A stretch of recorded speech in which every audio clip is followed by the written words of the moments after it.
서시고 오늘 이제 검찰 조사까지 이렇게 받게 되셨는데 예. 심정을 좀 한마디 해주시죠. 교육감 되고 나서 지금까지 계속 해오던 일이라 그냥 감당합니다. 지금 오늘 뭐 그 혐의에 대해서는 어떻게 인정을 하시는 건가요? 감사원과 검찰에게 한 가지 하고 싶은 말이 있습니다. 그동안 박근혜 대통령이 그 자리에 있으면서 감사원과 검찰이 전북 교육감을 뒤지는 식으로 뒤졌더라면 오늘 나라가 이 꼴이 됐겠냐.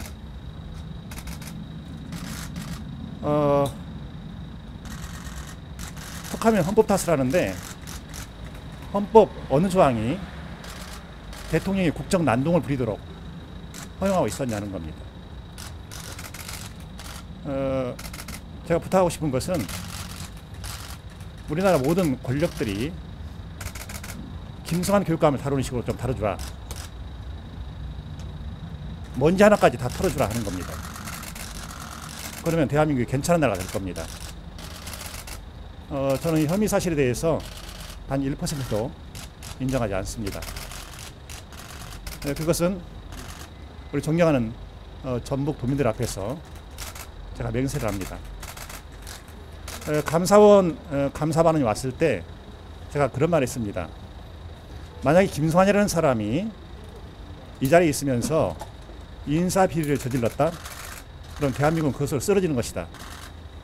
나 같은 사람은 그런 짓 하지 않는다. 명심하라. 그런 말을 했습니다. 그 표적 수사라는 이야기도 좀 있는데 어떤 일단은 이제 검찰 조사는 감사원 고발부터 시작된 것이고요.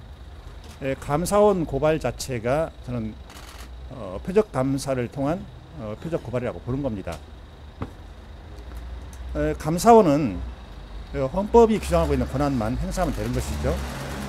그런데 각 시도교육청을 상대로 해서 속칭 누리과정 예산에 여유가 있는지 없는지 이것까지 감사를 했습니다. 그리고 자기들이 감사해본 결과 전북교육청은 이 정도 돈 여유가 있다. 그래서 누리과정을 해결할 수 있다. 이런 식으로 발표를 했습니다.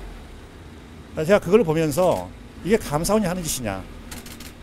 그러면서 한번 제가 감사원을 강하게 비판한 적이 있습니다. 비판할 때는 감사원이 뭔가 거기에 대응하는 조치를 쓸 것이다. 그걸 예견을 하고 한 것입니다. 그런데 고작 하는 것이 도교육청 지방공무원 인사 비리가 있다고 생각하고 와서 감사를 한 겁니다. 당시 저를 감사했던 감사원 4급 공무원 말을 그대로 옮겨 보겠습니다. 교육감님, 저희가 이곳에 올 때는 뭔가 큰 것이 있다고 생각하고 왔습니다. 그런데 와서 보니까 아무것도 없네요. 이것은 인사 비리의 문제가 아니라 인사제도 개선을 해보자는 차원의 것입니다. 특별한 건 없습니다. 그리고 또 한 가지는 저희가 이걸 조사하는 과정에서 많은 진술을 받았는데 그 중에 한 사람이 다음 교육감 선거에 출마할 사람이라고 하는 것을 미처 몰랐습니다. 그래서 그 사람 진술은 폐기 처분하기로 했습니다. 근데 나중에 보니까 그 사람 진술을 핵심 진술로 삼은 겁니다.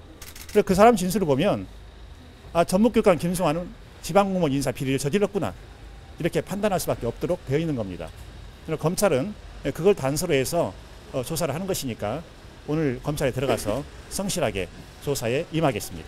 걱정과 우려가 지금 다 있을 텐데 도민들도 한 말씀 해주시죠. 도민들께 드리고 싶은 말씀은 안심하십시오. 도민들 기대에 전혀 어긋나지 않도록 저는 지금까지 청렴한 교육 행정을 이끌어 왔습니다. 1%도 단 하나의 먼지도 제게서는 나오지 않는다는 것 믿어주시면 고맙겠습니다.